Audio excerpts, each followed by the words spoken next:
I really love being a pod teacher. Every day I'm connecting with my pod of 8. That's right, we have classes in groups of just 8.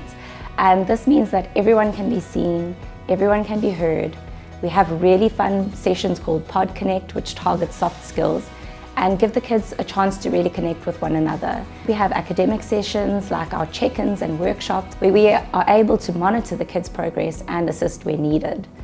I've seen kids really come out of their shell and grow in confidence during these sessions. In my pod of 8, I can tell you exactly who everyone is. I know their academic strengths, their challenges, and I can give each person a unique timetable that leans into their strengths. For example, Ash has already moved a year ahead of the maths curriculum, while Patrick has gone back on his Afrikaans platform to fill in some gaps. The small pods creates a space which is super accountable, both academically and socio-emotionally. It's the stuff that we learn as teachers in our training, but haven't had the opportunity to practice in mainstream education, until now, of course. And that's the magic of our COA-pods. This story starts when the US Air Force set out to improve on the design of their plane cockpits way back in 1950.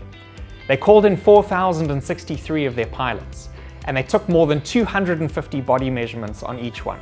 Details like the length of their thumb, or the distance from the middle of their eye to the top of their ear. And they used the average of those measurements to design the perfect cockpit for the average Air Force pilot. That way it would fit everyone, right?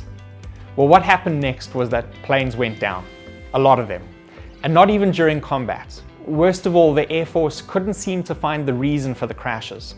Weather conditions were good, there were no malfunctions in the planes, and the pilots were well trained. So they just chalked it up to human error. Then in stepped Lieutenant Gilbert Daniels.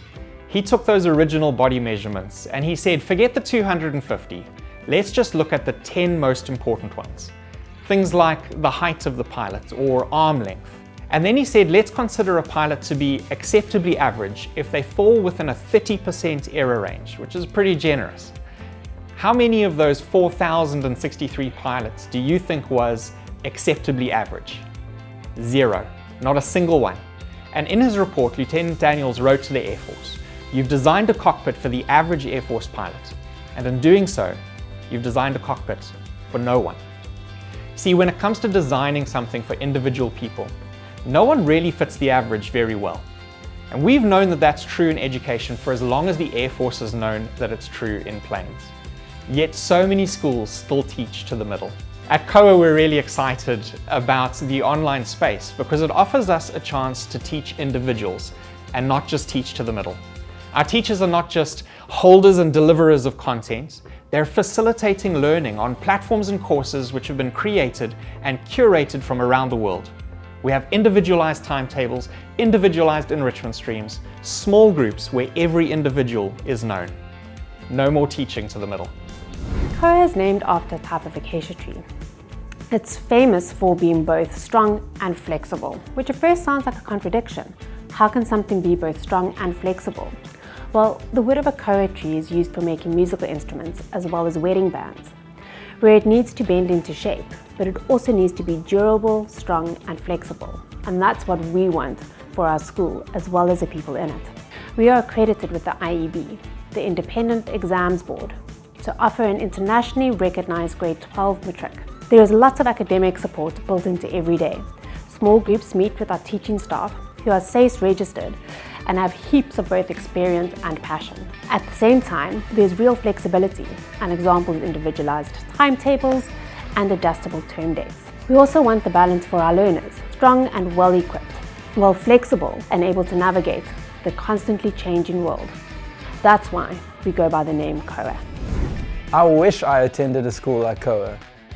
Don't get me wrong, there were things I really enjoyed about my school when I was young, but for some reason I really enjoyed history. I'm not exactly sure why, but maybe it was a storytelling aspect, I don't know. But I started playing guitar at the beginning of high school, and I remember playing along with anything from Jimi Hendrix to Metallica. I was pretty average at most things, but I took to guitar fairly quickly and just had so much fun. Learning to play other songs inspired me to write and make my own songs, and that got me on the career path I'm on now. But to be honest, not many people in school took it seriously or saw much value in it. The traditional approach to education feels so disconnected from what's happening in the real world. One of my favorite elements at COA is called the Expo. It happens once a term and ranges in focus from science to business to the arts. The kids get to put into practice real-world skills using real-world tools while doing something that they are passionate about. And then they present their work to real-world professionals. That's the magic of being online. It's so easy to bring the real world into the learning experience. I'm really inspired by these kids and I can't wait to work with them as they each discover their future path.